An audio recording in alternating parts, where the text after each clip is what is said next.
Shalom Bapak Ibu Jemaat yang terkasih, mengucap syukur kalau hari ini kita kembali diberikan anugerah kepada Tuhan untuk bersama-sama datang dan mendengarkan suaranya. Kita bersyukur kalau hari ini kita akan sama-sama melakukan kebaktian doa. Biarlah saat ini kita mau mempersiapkan hati dan pikiran kita mau datang kepada Tuhan, kita bersaat teduh.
Mazmur 62 ayat 2 berkata, "Ya Allah, Engkaulah Allahku. Aku mencari Engkau, jiwaku haus kepadamu, tubuhku rindu kepadamu, seperti tanah yang kering dan tandus tiada berair." Bapak Ibu Jemaat yang terkasih, ayat firman ini menggambarkan kerinduan Daud akan hadirat Tuhan. Dan firman ini mengingatkan kita dan menunjukkan kepada kita betapa intim relasi Daud dengan Tuhan. Sehingga saat-saat indah bagi dia adalah ketika dia boleh menikmati Tuhan. Dan ketika dia tidak bisa merasakan hal itu, ada kerinduan, ada kehausan yang dia rasakan. Biarlah rasa rindu, rasa haus akan hadirat Tuhan itu juga boleh kita rasakan. Karena kita percaya saat terindah dalam perjalanan hidup kita adalah ketika kita bisa menikmati Tuhan dalam hadiratnya. Mari kita sama-sama angkat pujian saat terindah.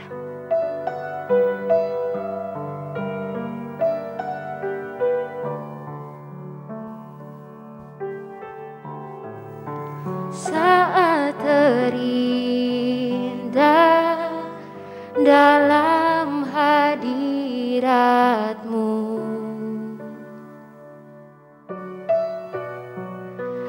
rasakan kasih dan anugerah-Mu, Tuhan,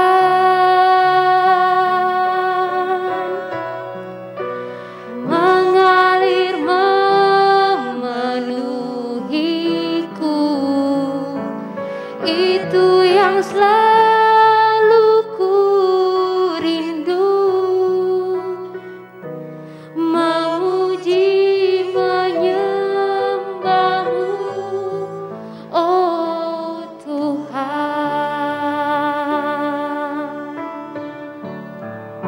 Saat indah bersama-Mu, itu yang selalu ku rindu.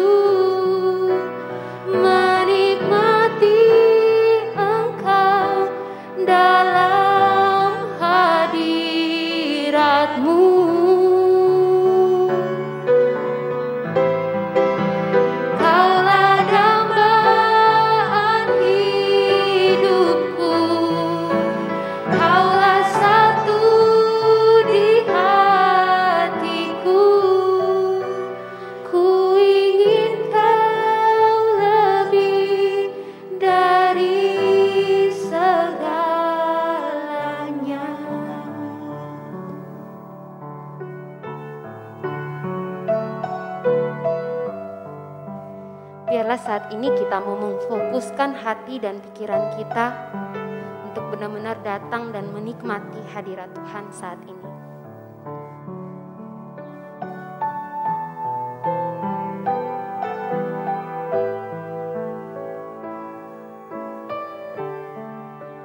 Saat terindah. Saat terindah dalam hadirat-Mu,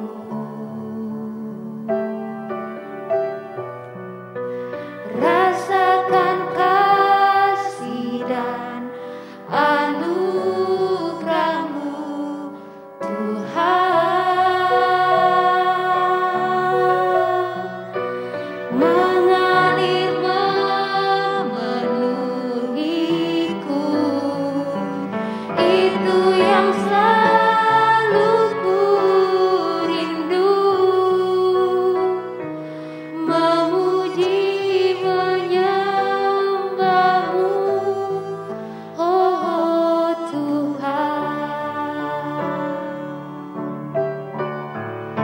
Saat indah bersama-Mu, itu yang selalu ku rindu, menikmati Engkau dalam hadirat-Mu.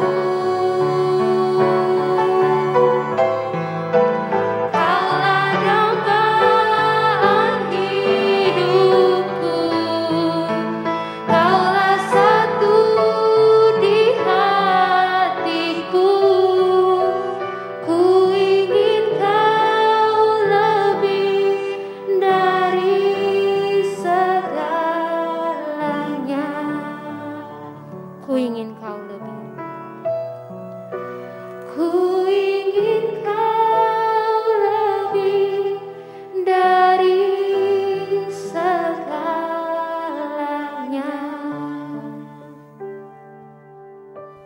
Mari kita bersatu di dalam doa. Bapa kami yang baik, biarlah kerinduan, kehausan itu terus ada di dalam hati kami untuk mengenal Engkau, untuk bersekutu dengan Engkau, untuk berelasi dengan Engkau, sehingga kami semakin mengenal Engkau, Tuhan kami, Juru Selamat kami. Biarlah kebaktian doa hari ini boleh kembali membangun iman percaya kami kepadamu ya Tuhan. Di dalam nama Tuhan Yesus kami berdoa. Amin. Bapak Ibu jemaat yang terkasih, doa adalah nafas hidup orang percaya. Doa adalah saat di mana kita berbicara dan mendengarkan Tuhan. Doa adalah jembatan bagi kita untuk terus dekat kepada Tuhan. Namun apakah kita menyediakan waktu bagi Dia? Duduk diam, mendengarkan, berbicara dengan Tuhan, berdialog dengan Tuhan. Sudahkah kita punya waktu doa syafaat bersama dengan Tuhan? Mencoba memikirkan apa isi hati Tuhan. Mencoba merenungkan firman Tuhan. Jika dalam tengah minggu ini mungkin sudah terlalu banyak pekerjaan yang kita pikul, tanggung jawab yang terlalu banyak, mungkin ini saatnya. Ketika kebaktian doa kita kembali diingatkan untuk kembali berelasi dengan Tuhan. Karena semua yang kita kerjakan saat-saat ini adalah anugerah dari Tuhan. Biarlah kita terus mengingat waktu-waktu kita datang kepada Tuhan, berdoa kepadanya. Mari kita angkat pujian.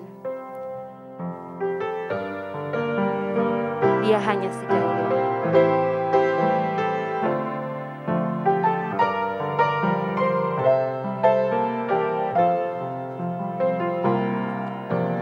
Bila kau rasa gelisah di hatimu, bila kelam kabut tak menentu hidupmu, ingat masih ada seorang penolong bagimu. Yesus tak pernah jauh darimu.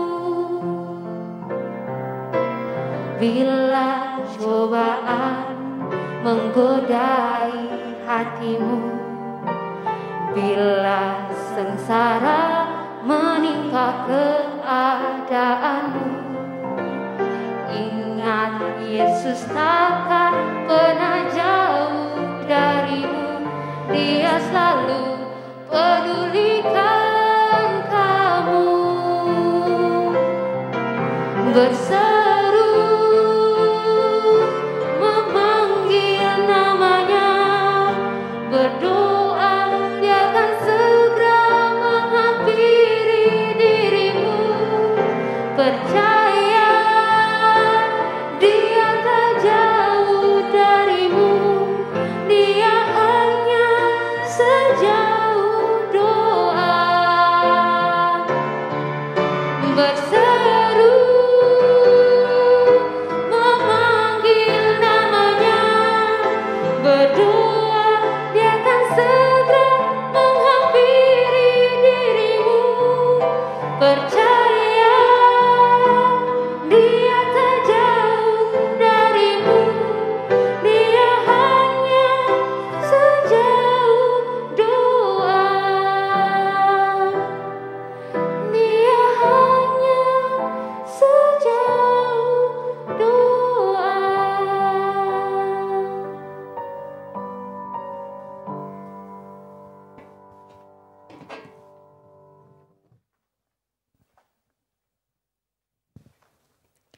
Shalom jemaat sekalian, sebelum kita mendengarkan firman Tuhan, mari kita berdoa. Bapa dalam surga, kami bersyukur ya Tuhan, karena Engkau Allah Maha Kasih, Allah yang kudus, Allah yang Maha Kuasa. Tapi Engkau memperkenankan setiap kami, orang yang percaya kepadamu, boleh datang melalui doa-doa kami. Terima kasih ya Tuhan. Saat ini kami mau mendengar firman-Mu, kiranya kami boleh mengerti dan dapat melakukan di dalam kehidupan kami masing-masing. Mampukan hamba-Mu yang penuh keterbatasan dan kelemahan bisa menyampaikan sesuai dengan kehendak-Mu. Di dalam nama Tuhan Yesus Kristus Allah kami yang hidup, kami berdoa. Amin. Bapak Ibu Saudara sekalian, firman Tuhan pada pagi hari ini kita diambil dari surat Timotius. 1 Timotius 2 ayat 1 sampai 4. 1 Timotius 2 ayat 1 sampai 4. Saya akan membacakan untuk kita sekalian. Pertama-tama aku menasihatkan, naikkanlah permohonan, doa syafaat, dan ucapan syukur untuk semua orang, untuk raja-raja dan untuk semua pembesar, agar kita dapat hidup tenang dan tenteram dalam segala kesalehan dan kehormatan. Itulah yang baik dan yang berkenan kepada Allah, Juru Selamat kita. Nah Bapak Ibu Saudara sekalian, temanya adalah apakah saya sudah bersyafaat. Sebuah penelitian yang dilakukan di Indonesia begitu ya, dan dilakukan oleh Bilangan Research ya, dikatakan bahwa generasi muda Indonesia, yaitu mereka umurnya sekitar 15 sampai 25 tahun, mereka itu yang terlibat pelayanan itu lebih banyak yang bersaksi, mengajak untuk ikut Yesus, membimbing pertumbuhan kerohanian orang lain, suka membaca Alkitab, dan mengambil waktu untuk berdoa secara rutin. Jadi anak-anak muda yang terlibat di dalam pelayanan lebih tergugah untuk melakukan doa. Bisa jadi karena mereka melihat kesulitan di dalam pelayanan dan itu memotivasi mereka untuk berdoa bagi gereja, bagi komisi yang mereka layani. Nah Bapak Ibu Saudara sekalian, saya hanya menemukan penelitian anak muda ini ya. Jadi saya belum menemukan untuk orang-orang dewasa di Indonesia seperti apa. Dan 2 dari 5 belum tentu seminggu sekali berdoa begitu. Jadi ada 3 dari 5 yang berdoa, 2 diantaranya tidak berdoa. Dan ini untuk anak-anak muda. Semoga kedepannya ada penelitian ya untuk orang-orang dewasa. Nah Bapak Ibu Saudara sekalian, rupanya ada orang yang memang suka berdoa dan ada beberapa orang yang lain itu tidak suka berdoa. Saya tidak tahu Bapak Ibu Saudara sekalian itu masuk kategori yang mana. Tetapi yang jelas adalah doa seharusnya menjadi hal yang tidak terpisahkan dengan hidup orang percaya. Doa seharusnya menjadi hal yang tidak bisa terpisahkan dari kehidupan orang percaya. Kenapa? Di dalam slide dikatakan bahwa ada unsur-unsur doa. Jadi ada penyembahan, ada pengucapan syukur, ada pengakuan dosa, ada permohonan diri sendiri dan untuk orang lain. Jadi unsur-unsur doa itu ada penyembahan, ada pengucapan syukur, ada pengakuan dosa, ada permohonan untuk diri sendiri dan orang lain. Ya, sebagai orang Kristen kita tidak lepas dari menyembah Tuhan, bersyukur kepada Tuhan, mengaku dosa. Ya, setiap ibadah umum pasti ada yang memimpin doa pengakuan dosa. Kita mengaku dosa di hadapan Tuhan dan juga pengakuan dosa secara pribadi. Kalau dulu bangsa Israel harus melalui imam besar.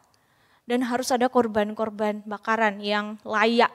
Tetapi kita bersyukur setelah penebusan dari Yesus Kristus, setiap kita yang percaya kepada Dia boleh datang kepadanya. Dan di dalam doa harus ada unsur juga permohonan untuk diri sendiri dan orang lain. Dan saat ini yang kita pelajari adalah doa untuk orang lain. Nah, apa itu doa syafaat? Doa syafaat adalah doa untuk orang lain atau hal lain begitu. Jadi doa ini doa yang kita panjatkan bukan untuk diri kita sendiri tetapi untuk orang lain. Dikatakan di situ di 2 Timotius dikatakan di situ ada untuk raja-raja, untuk pembesar. Jadi Paulus ini agak unik begitu ya. Karena kenapa di situ dikatakan berdoa untuk pembesar-pembesar? Karena situasi waktu itu sebetulnya di abad pertama, jadi kitab Timotius itu ditulis di abad pertama, sekitar 50-60-an begitu ya. Nah di situ orang-orang Kristen itu sedang dianiaya. Mereka mengalami penderitaan yang berat begitu. Tetapi Paulus mengajak Timotius untuk mengasihi musuh dengan cara mendoakan mereka. Berdoa bagi pemerintah, supaya pemerintah itu mensejahterakan kepentingan umum, supaya pemerintah itu melakukan keadilan, supaya dengan pemerintah itu bisa adil, pemerintah itu bisa mementingkan kepentingan umum, maka itu bisa berdampak kepada orang-orang percaya juga. Mereka bisa hidup damai, tentram. Dan siapa yang mengubah hati pemerintah? Ya Allah. Jadi Paulus mendorong Timotius untuk berdoa juga buat pemerintah, pembesar-pembesar, raja-raja, yaitu untuk pemerintah pada waktu itu. Dan sebetulnya Bapak Ibu Saudara sekalian, ada begitu banyak ayat yang menunjukkan bahwa sebetulnya orang Kristen itu, maksud saya Alkitab itu menunjukkan bahwa kita itu harus berdoa syafaat. Dikatakan di situ kita bisa melihat ya dari berbagai kitab, ada di kitab Filipi, Korintus, Yeremia, Mazmur, Efesus, Lukas, Yesaya, Matius, Bilangan, Kejadian, Lukas, Nehemia, Roma, Filemon, Yakobus gitu. Di situ semuanya tentang doa syafaat, mendoakan orang lain. Jadi Alkitab konsisten dalam berbagai zaman, dalam setiap menulis yang berbeda-beda, mereka tetap berdoa syafaat, yaitu mendoakan orang lain. Nah kita akan melihat lebih rinci, jadi siapa saja begitu ya. Ada Nehemia. Nehemia berdoa bagi bangsa. Saya akan membuka dalam Nehemia 1. Di situ Nehemia 1 ayat 4-11 itu doa bagi bangsa, tetapi saya akan membacakan satu ayat saja, ayat ke-6 dikatakan. Nehemia 1 ayat 6. Berilah telingamu dan bukalah matamu dan dengarlah doa hambamu yang sekarang kupanjatkan kepadamu siang dan malam bagi orang Israel, hamba-hambamu itu dengan mengaku segala dosa kami, orang Israel telah melakukan terhadapmu. Juga aku dan kaum keluargaku telah berbuat dosa. Ini konteksnya adalah saat itu Nehemia mendengar berita ya, mendengar berita yang membuat dia menangis begitu. Karena tembok Yerusalem telah dibongkar dan pintu-pintu gerbangnya telah dibakar. Secara tembok Yerusalem itu sangat penting ya, tembok waktu itu sangat penting karena itu melindungi kota, melindungi suatu kerajaan seperti itu. Jadi kalau sampai dibobol berarti itu nggak aman. Seperti misalnya pagar rumah kita dibobol ya nggak aman gitu. Atau misalnya kalau yang rumahnya klaster di Sapam itu dibobol ya, kemasukan maksudnya orang jahat bisa masuk begitu ya kalau misalnya dirusak dan sebagainya. Jadi tembok Yerusalem itu sangat penting, makanya Nehemia di sini berduka dan dia berdoa untuk orang-orang Israel, untuk negaranya begitu. Sekalipun dia waktu itu masa pembuangan. Tapi dia tetap berdoa untuk bangsanya. Kemudian tidak hanya Nehemia, tetapi juga Paulus tadi ya. Paulus mendorong Timotius. Dan Paulus itu selalu berdoa untuk jemaatnya. Berdoa bagi jemaat di Efesus, berdoa untuk jemaat-jemaat yang lain begitu, di Korintus dan sebagainya. Karena Paulus ini memang adalah hamba Tuhan yang sangat concern tentang doa. Berdoa untuk pelayanan, berdoa juga untuk orang lain. Kemudian Tuhan Yesus, mari kita buka di dalam Yohanes 17. Ada yang menarik di sini, karena Yohanes 17 itu Tuhan Yesus berdoa untuk murid-muridnya. Tuhan Yesus tahu bahwa muridnya itu lemah. Kalau misalnya Tuhan Yesus ditangkap dan mati, mereka akan tercerai-berai karena mereka punya pandangan yang salah tentang Tuhan Yesus. Mereka berpikir Tuhan Yesus raja yang membebaskan mereka dari perbudakan Roma. Padahal Tuhan Yesus datang untuk menebus dosa. Dan yang menarik, Tuhan Yesus tidak hanya berdoa untuk murid-murid, tetapi untuk kita. Di dalam Yohanes 17 ayat 20 dikatakan, dan bukan untuk mereka ini saja, maksudnya murid-murid, aku berdoa, tetapi juga untuk orang-orang yang percaya kepadaku oleh pemberitaan mereka. Jadi Tuhan Yesus sejak zaman dulu juga berdoa untuk kita, orang yang sudah percaya, supaya kita ini memiliki kesatuan di dalam tubuh Kristus. Kita itu didoakan oleh Tuhan Yesus ya, oleh pemberitaan daripada rasul-rasul itu. Mungkin kita tidak secara langsung ya, Paulus memberitakan kepada kita, tetapi paling tidak kita membaca Alkitab ini. Mungkin kita tidak istilahnya langsung mendengar dari murid-murid karena zamannya beda, tetapi melalui Alkitab yang ditulis oleh Lukas, oleh Paulus ya, kita tahu bahwa kita percaya Tuhan Yesus Kristus dan kita didoakan. Bukan hanya mereka ini saja aku berdoa, tetapi juga orang-orang yang percaya kepadaku oleh pemberitaan mereka, yaitu pemberitaan dari murid-murid. Jadi Bapak Ibu Saudara sekalian, Tuhan Yesus itu juga concern ya tentang doa syafaat. Kemudian Roh Kudus juga berdoa untuk kita. Roh Kudus tahu bahwa ada orang-orang Kristen yang mungkin saking menderitanya tidak bisa berdoa. Dan Roh Kudus mendoakan orang-orang percaya. Saudara, memang di dalam kehidupan Kristen itu tidak mudah, khususnya bagi mereka yang teraniaya di negara-negara. Mungkin kita masih ya sedikit aman sekalipun juga masih masuk negara-negara yang teraniaya. Tapi kalau yang ekstrim, seperti di Korea Utara atau di daerah-daerah yang sangat melakukan kekerasan secara ekstrim begitu ya, mereka benar-benar butuh doa-doa kita semuanya. Nah, selain itu Bapak Ibu Saudara sekalian, kenapa kita perlu berdoa? Kenapa kita perlu berdoa syafaat? Mengapa Paulus meminta supaya melakukan doa syafaat? Kenapa Tuhan Yesus juga harus berdoa untuk murid-muridnya? Kenapa Roh Kudus juga berdoa bagi orang percaya? Karena doa ini sangat penting.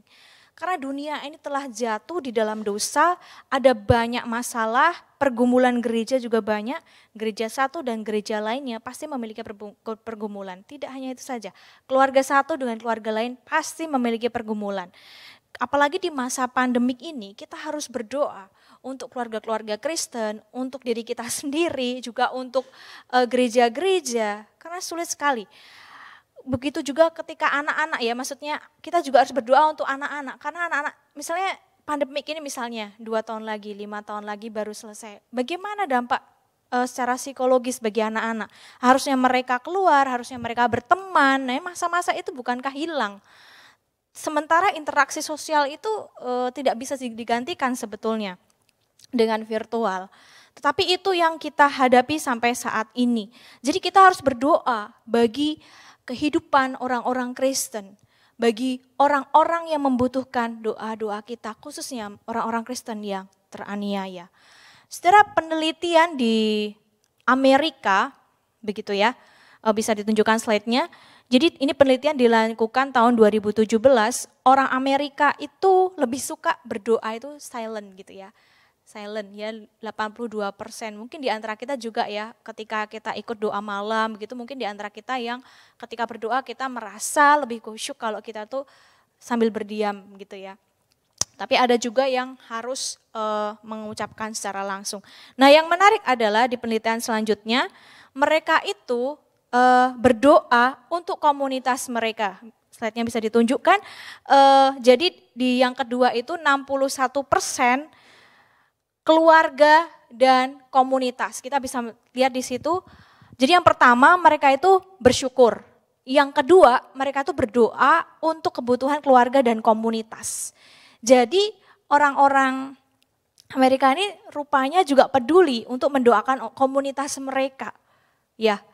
Jadi ini hal yang penting ya, bagaimana kita peduli kepada orang lain melalui doa-doa kita. Karena ini merupakan salah satu bentuk kasih. Nah, cuman yang perlu kita ingat adalah, ini adalah salah satu prinsip, ketika kita sering berdoa, bukan berarti kita itu lebih baik dari orang lain. Dan berdoa syafaat itu harusnya dilakukan oleh orang Kristen. Dan bukan hanya, maksudnya doa syafaat itu dilakukan oleh semua orang Kristen, bukan hanya orang-orang khusus. Dan semua anak Tuhan layak untuk berdoa. Tuhan mau kita berdoa syafaat. Ini adalah sesuatu hal yang perlu, kenapa? Karena ada orang tertentu tuh merasa lebih rohani ketika dia banyak berdoa. Padahal kerohanian seseorang tidak diukur dari itu. Ketika dia bisa berdoa, yaitu anugerah begitu. Dan berdoa itu bukan kayak khusus, oh ya ini doa syafaat, ada kemampuan khusus, tidak ya, tetapi itu merupakan suatu panggilan kepada semua orang percaya. Bapak Ibu Saudara sekalian, di dalam misi itu ada 4D ya. 4D itu adalah doa, dana, data, dan daya. Jadi misi itu butuh dana. Butuh dana. Segala sesuatu perlu dana ya, termasuk misi. Butuh data yang jelas. Gimana kita bisa tahu daerah itu, ya kalau nggak ada data, kita harus punya data yang jelas. Dan apa kebutuhan dari target misi kita. Harus ada orang yang pergi, daya. Nah juga harus ada yang doa. Nah kalau kita belum bisa mengeluarkan dana, kalau kita belum bisa mencari data, kalau kita belum bisa pergi, setidaknya kita bisa berdoa.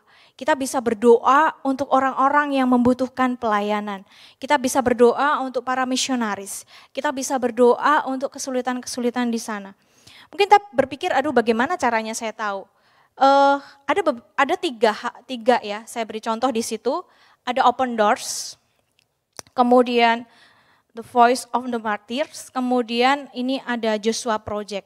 Ketiga misi ini merupakan misi yang sangat bagus, lembaga misi yang sangat bagus, di mana Bapak Ibu Saudara sekalian bisa mencari pokok doa di sana, bisa mencari update yang terbaru mengenai kondisi orang-orang percaya yang teraniaya. Sehingga ketika kita tahu kondisi mereka, kita bisa melihat, ternyata keadaan saya lebih baik ya. Saya harus mendoakan mereka, karena mereka sungguh-sungguh mengalami penganiayaan yang hebat. Ada juga di antara mereka belum mendengarkan Injil Tuhan dan sulit untuk mendapatkan Alkitab karena keterbatasan. Jadi dengan kita berdoa, kita bisa lebih peduli dan itu sebagai bukti dari kasih kita kepada mereka. Dan juga di dalam situs tadi itu ada gitu ya, saya coba waktu itu di Joshua Project. Jadi di hari itu tuh ada orang-orang yang berdoa. Jadi setelah berdoa diklik gitu. Jadi ada banyak yang berdoa ternyata. Jadi kalau kita ada pokok doanya, kemudian bisa klik. Dan itu bisa di-download di handphone kita. Jadi nggak harus kita buka komputer. Jadi kita sebetulnya kalau punya hati dan kerinduan untuk berdoa, sebetulnya sangat mudah sekali untuk mendoakan mereka, orang-orang yang sangat membutuhkan doa-doa kita. Dan kita pun juga didoakan oleh mereka. Karena Indonesia termasuk daftar ya yang membutuhkan dukungan doa. Karena kita tahu negara kita ya bisa dibilang kita masih bisa ke gereja, tapi kita juga tahu ada kelompok-kelompok tertentu yang ingin mengacaukan negara kita dan misalnya melalui terorisme dan sebagainya sehingga itu menimbulkan teror dan sebagainya begitu. Dan gereja pun juga mengalami kesulitan ya, misalnya untuk pembangunan gereja dan sebagainya begitu. Jadi Indonesia termasuk dalam daftar doa mereka. Jadi kita pun juga didoakan ternyata oleh mereka. Nah, pertanyaannya siapa saja yang bisa kita doakan selain yang saya ceritakan tadi ya? Ya, yang pertama itu bisa semua yang berkuasa, yaitu pemerintah. Kemudian ya itu bisa negara kita ya, kita berdoa untuk Pak Presiden, Menteri dan sebagainya. Kemudian para hamba Tuhan. Terus mungkin kita beri, kenapa kok kita perlu berdoa ya buat hamba Tuhan? Ya perlu gitu. Hamba Tuhan juga manusia, memiliki pergumulan dan sebagainya dan membutuhkan hikmah dari Tuhan juga untuk membuat keputusan-keputusan seperti itu. Kita berdoa untuk para hamba Tuhan, untuk gereja, untuk teman-teman begitu ya, untuk teman-teman sebangsa, orang-orang sakit ya, kemudian para musuh, mereka yang menganiaya kita, mereka yang membuang kita, dan di dalam 1 Timotius 2 ayat 1 adalah untuk semua orang. Berarti orang yang berkaitan dengan kita, orang-orang percaya maupun orang-orang yang belum percaya, bahkan mendoakan musuh kita. Dan Tuhan Yesus di kayu salib juga mendoakan musuhnya. Ampunilah mereka sebab mereka tidak tahu apa yang mereka perbuat. Dan ini merupakan inti dari kekristenan, yaitu memancarkan kasih melalui setiap doa. Dan doa itu hal yang tertutup sih sebenarnya. Maksudnya kita tuh berdoa, tapi belum tentu loh orang yang kita doakan tuh tahu. Jadi hanya Tuhan dan kita. Ya kecuali kalau kita komunal seperti ini ya, kita berdoa bersama-sama. Tetapi doa ini merupakan relasi yang penting antara kita dengan Tuhan. Kita bisa menuliskan di daftar buku kecil gitu ya. Dulu saya pernah menulis gitu ya. Ketika saya ingin doa 1, 2, 3, 4, 5, 6, 7 misalnya saya doakan. Jadi ada doa-doa yang terjawab. Atau misalnya Bapak Ibu Saudara sekalian, kadang-kadang kita tuh bisa tergerak loh. Entah kenapa kita tuh tergerak ya, mungkin entah Roh Kudus atau hati nurani kita mendoakan seseorang. Lalu kita juga bisa tergerak menelpon gitu ya, nanya pokok doa. Dan di saat itu juga orang tersebut butuh doa. Mungkin Bapak Ibu Saudara sekalian ada yang punya pengalaman demikian. Nah itu adalah satu hal yang Tuhan pakai ya untuk menggerakkan kita untuk berdoa. Kadang-kadang kita diberikan momentum-momentum seperti itu. Dan kita harus menangkap momentum itu ketika ada gerakan. Kok kayak saya pengen berdoa ya buat orang ini. Ya sudah doakan gitu. Mungkin dia sedang bergumul dan dia gak bisa cerita ke siapa misalnya. Jadi kita doakan. Nah pertanyaan yang terakhir adalah, kapankah kita mau berkomitmen berdoa syafaat? Kapankah kita mau berkomitmen untuk berdoa syafaat? Kiranya Bapak Ibu Saudara sekalian boleh memiliki kerinduan untuk sama-sama berdoa. Mari kita berdoa. Bapa di dalam surga, kami bersyukur untuk firman-Mu. Tuhan, kami tahu kami terbatas ya Tuhan, tetapi kami bersyukur Tuhan boleh memberikan kesempatan bagi kami untuk berdoa ya Bapa. Kami tahu ya Tuhan di dalam kehidupan kekristenan bukan hal yang mudah, khususnya bagi negara-negara yang sangat sulit untuk menyatakan iman. Mereka mungkin setiap hari terancam kehidupan mereka antara hidup dan mati ketika mereka sudah menyatakan diri sebagai Kristen. Bahkan saat ini pun masih ada orang-orang yang dipenjara karena iman mereka. Dijauhi keluarga, diasingkan karena iman mereka. Bila kami jemaat-Mu rindu untuk berdoa bagi mereka, untuk ingat mereka di dalam setiap doa-doa kami. Mohon Tuhan berikan anugerah supaya kami menjadi murid-murid Kristus yang mau berdoa syafaat bagi orang-orang di sekitar kami. Bagi gereja kami, bagi setiap komisi di gereja maupun bagi bangsa, negara, dan juga orang-orang lain yang membutuhkan doa-doa. Terima kasih ya Tuhan untuk kesempatan-Mu untuk bergabung di dalam pelayanan rohani melalui doa. Kiranya kami tetap setia untuk berdoa. Di dalam nama Tuhan Yesus kami berdoa. Amin.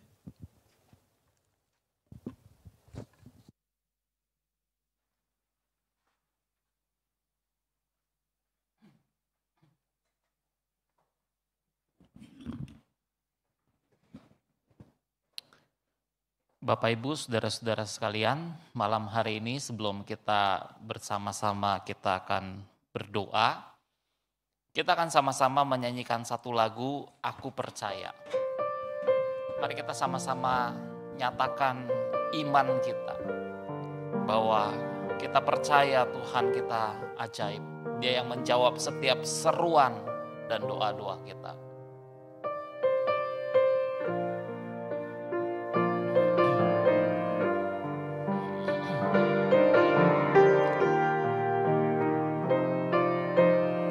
Katakan sama-sama, tiada yang seperti Engkau. Tiada yang seperti Engkau, begitu mengasihiku. Kau Tuhan sanggup menjawab semua seru doaku. Tiada yang seperti Engkau, begitu mengasihiku. Kau Tuhan sanggup melawan seluruh kehidupanku.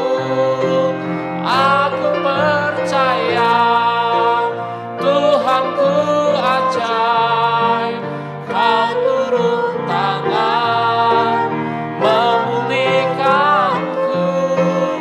Aku percaya Tuhanku dahsyat, Kau turun tangan memberkatiku. Sekali lagi kita katakan, tiada yang seperti Engkau. Tiada yang seperti Engkau, begitu mengasihiku.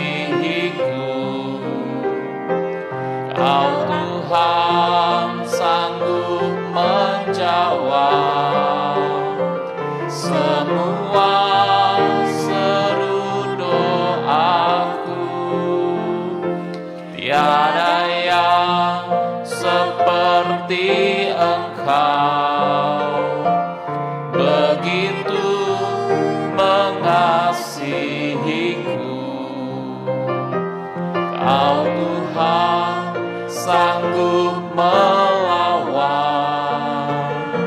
seluruh kehidupanku. Aku percaya Tuhanku ajaib, Kau turun tangan memulihkanku. Aku percaya Tuhanku dahsyat, Kau turun tangan memberkatiku. Aku percaya Tuhanku ajaib, Kau turun tangan memulihkanku. Aku percaya Tuhanku dahsyat, Kau turun tangan memberkati. Kau turun tangan, Kau turun tangan memberkatiku. Mari Bapak Ibu, saudara-saudara sekalian, malam hari ini kita berdoa. Kita berdoa buat ibadah setiap minggu yang dilakukan secara online di dalam YouTube GKY Karawaci. Kita berdoa biarlah iman setiap jemaat Tuhan boleh dibangunkan. Iman setiap jemaat Tuhan boleh bertumbuh di dalam kebenaran firman Tuhan. Biar setiap jemaat dibawa untuk hidup dekat dengan Tuhan melalui ibadah setiap minggu. Mari kita sama-sama berdoa buat ibadah setiap minggu yang dilakukan secara online ini. Kita sama-sama buka suara, kita berdoa. Bapa dalam kerajaan surga, kami datang ke hadapan-Mu. Kami berdoa ya Tuhan buat ibadah setiap minggu yang dilakukan secara online. Tuhan, kami berdoa biarlah jemaat-jemaat-Mu yang menyaksikan ibadah di rumah-rumah. Kami berdoa biarlah mereka memiliki hati yang haus, hati yang lapar, hati yang merindukan Engkau ya Tuhan, hati yang rindu untuk mencari Tuhan di dalam ibadah. Biar iman mereka boleh dibangunkan, iman mereka boleh bertumbuh ya Tuhan. Mereka boleh memiliki kehidupan yang semakin dekat dengan Tuhan.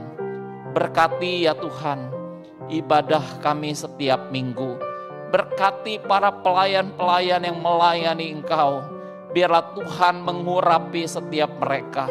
Biarlah Tuhan mengurapi para pembicara, para hamba Tuhan yang menyampaikan kebenaran firman Tuhan. Terima kasih ya Tuhan. Kami menyerahkan ibadah setiap minggu ke dalam tangan-Mu. Di dalam nama Tuhan Yesus Kristus kami berdoa. Amin. Saudara-saudara, yang kedua, kita berdoa juga untuk HUT GKY Karawaci yang diadakan bulan depan tanggal 9 Mei. Kita berdoa biarlah Tuhan boleh memimpin seluruh rangkaian acara HUT GKY Karawaci. Biar kita sama-sama dibawa untuk mengucap syukur melihat karya Tuhan yang boleh memimpin GKY Karawaci ada sampai pada saat ini. Kita sama-sama berdoa buat para pelayan-pelayan yang melayani Tuhan. Tuhan berkati, Tuhan urapi mereka. Para hamba Tuhan yang menyampaikan firman Tuhan, biarlah Tuhan juga urapi. Kita sama-sama berdoa buat HUT GKY Karawaci tanggal 9 Mei, kita sama-sama berdoa. Bapa dalam kerajaan surga, kami berdoa untuk HUT GKY Karawaci ya Tuhan. Kami menyadari gereja ini boleh ada semua karena anugerah Tuhan. Gereja ini boleh berdiri sampai pada saat ini semua karena anugerah-Mu ya Tuhan. Biarlah di momen HUT GKY Karawaci ini kami boleh sama-sama mengucap syukur, melihat pemeliharaan Tuhan, melihat pimpinan Tuhan, melihat pertolongan Tuhan di dalam gereja-Mu GKY Karawaci di tempat ini ya Tuhan. Berkati para pelayan-pelayan yang akan melayani Engkau pada tanggal 9 Mei ya Tuhan. Urapi mereka, pakai hamba-Mu Guru Injil Lucia Daun yang menyampaikan firman-Mu. Tuhan juga urapi, Tuhan pakai biar dia boleh menyampaikan pesan Tuhan, isi hati Tuhan buat jemaat-jemaat-Mu di GKY Karawaci ini. Terima kasih ya Tuhan. Kami berdoa dalam nama Tuhan Yesus Kristus. Amin. Saudara-saudara, berikutnya kita juga berdoa buat ibadah kenaikan Tuhan Yesus tanggal 13 Mei.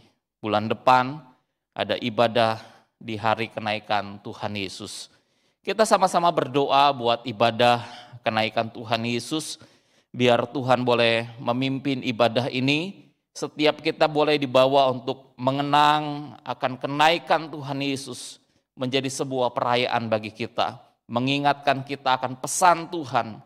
Untuk kita boleh memberitakan Injil Tuhan. Kita sama-sama berdoa untuk ibadah kenaikan Tuhan Yesus ini. Kita berdoa. Bapa dalam kerajaan surga, kami berdoa buat ibadah kenaikan Tuhan Yesus. Kami berdoa ya Tuhan, Kau yang berkati ibadah kenaikan Tuhan Yesus ini. Kami boleh sama-sama dibawa kembali mengingat akan peristiwa Yesus naik ke surga dan memberi pesan kepada murid-muridnya. Biarlah kami sebagai murid-murid Tuhan, kami juga boleh mendengar pesan Tuhan buat hidup kami. Untuk kami boleh memberitakan Injil Tuhan. Memberitakan kabar baik kepada orang-orang di sekeliling kami. Tuhan berkati ya Tuhan, buat ibadah di hari kenaikan Tuhan Yesus ini. Kami berdoa dalam nama Tuhan Yesus Kristus. Amin. Saudara-saudara, berikutnya kita berdoa untuk korban bencana gempa di NTT. Kita berdoa untuk korban bencana yang ada di NTT dan juga daerah sekitarnya. Kita berdoa biarlah Tuhan boleh memelihara mereka. Biarlah Tuhan boleh menolong kota mereka yang telah hancur, boleh dibangun kembali. Kita berdoa biarlah mereka boleh memiliki iman, pengharapan yang tetap teguh di dalam Tuhan. Kita juga berdoa untuk korban gempa yang terjadi di Malang. Kita berdoa biarlah Tuhan boleh menolong orang-orang yang ada di sekitar daerah Jawa Timur yang terkena juga gempa. Biarlah Tuhan boleh memberikan penghiburan, kekuatan buat mereka yang terkena dampak daripada korban bencana dan gempa ini. Kita sama-sama berdoa. Bapa dalam kerajaan surga, kami berdoa ya Tuhan untuk bencana yang terjadi di NTT. Kami berdoa Tuhan Kau menolong ya Tuhan untuk rumah-rumah yang hancur. Untuk berbagai tempat fasilitas umum yang hancur ya Tuhan. Kami berdoa Tuhan Kau biar berbelas kasihan buat orang-orang di NTT yang terkena dampak bencana yang terjadi ya Tuhan. Kami berdoa biar Kau berbelas kasihan ya Tuhan. Biarlah kota mereka boleh kembali dibangun. Tempat-tempat fasilitas umum boleh kembali dibangun ya Tuhan. Biar Kau memelihara anak-anak Tuhan, umat Tuhan yang ada di NTT ya Tuhan. Kami berdoa juga buat bencana gempa yang terjadi di daerah Jawa Timur. Kami berdoa buat bencana yang terjadi di Malang dan daerah sekitarnya. Kami berdoa Tuhan belas kasihani mereka. Tolong ya Tuhan orang-orang yang terkena dampak daripada bencana gempa. Biar Kau memberikan penghiburan, kekuatan bagi mereka. Kami berdoa di dalam nama Tuhan Yesus Kristus. Amin. Saudara-saudara, kita juga berdoa buat lembaga-lembaga misi. Tadi kita sudah mendengar firman Tuhan tentang doa syafaat. Kita mau berdoa buat orang-orang yang terjun dalam ladang-ladang misi yang sulit. Mereka yang mengalami penganiayaan di negara-negara yang sulit untuk menerima Injil. Kita berdoa saudara-saudara, biar mereka boleh menerobos hambatan yang ada. Dan mereka boleh tetap mengabarkan Injil Tuhan. Dan ada orang-orang yang boleh dimenangkan bagi Tuhan Yesus Kristus. Kita sama-sama berdoa buat lembaga-lembaga misi dan para misionaris yang melayani Tuhan. Bapa dalam kerajaan surga, kami berdoa buat para misionaris, para utusan-utusan Injil. Mereka yang melayani di tempat-tempat yang sulit ya Tuhan. Bahkan mereka yang mengalami penganiayaan ya Tuhan. Kami berdoa biarlah Tuhan Kau memberikan mereka roh yang tetap bernyala-nyala untuk melayani Engkau. Biarlah mereka mempunyai semangat yang tidak pernah padam untuk memberitakan Injil Tuhan. Biarlah mereka boleh terus Tuhan pakai menjadi alat-Mu untuk membawa orang-orang mengenal Kristus. Membawa orang-orang percaya kepada Kristus. Membawa orang-orang boleh bertobat dan menerima Engkau Tuhan Yesus sebagai Tuhan dan Juru Selamat. Kami berdoa Tuhan Kau yang terus pakai hidup mereka. Di dalam nama Tuhan Yesus Kristus kami berdoa. Amin. Saudara-saudara, pada malam hari ini, kalau saudara-saudara ingin berlutut, saudara boleh berlutut. Kalau saudara-saudara ingin mengambil posisi untuk berdoa secara pribadi, saudara boleh mengambil posisi doa secara pribadi. Kita akan berdoa untuk pergumulan kita. Kita akan berdoa buat permasalahan yang sedang kita hadapi hari-hari ini. Kita akan berdoa buat kehidupan kita yang sulit hari-hari ini. Kita mau berseru, kita mau berdoa, kita mau berbicara kepada Tuhan secara pribadi. Mari sama-sama saudara-saudara kita ambil waktu untuk kita berdoa secara pribadi buat hidup kita di hadapan Tuhan. Kita berdoa.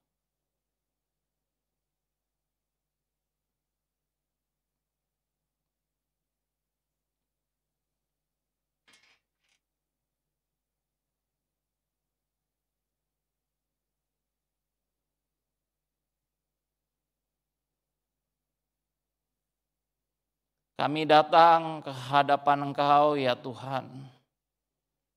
Kami mengakui bahwa kami tidak berdaya. Kami tidak mampu menghadapi persoalan kehidupan yang begitu berat. Tapi kami percaya bahwa tangan Tuhan tetap berkuasa untuk menolong kami.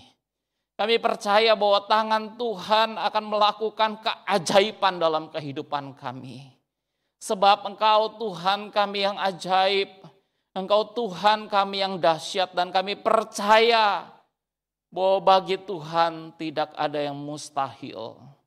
Tuhan tolonglah kehidupan kami yang sulit ya Tuhan. Tuhan tolonglah pergumulan kami. Kami percaya Engkau akan membuka jalan saat tiada jalan ya Tuhan. Kami menyerahkan hidup kami ke dalam tangan-Mu. Di dalam nama Tuhan Yesus Kristus kami berdoa. Amin. Bapak Ibu, saudara-saudara sekalian, kita akan menutup untuk kebaktian doa ini. Kita akan sama-sama menyanyikan lagu Bapa Terima Kasih, dan setelah itu saya akan berdoa.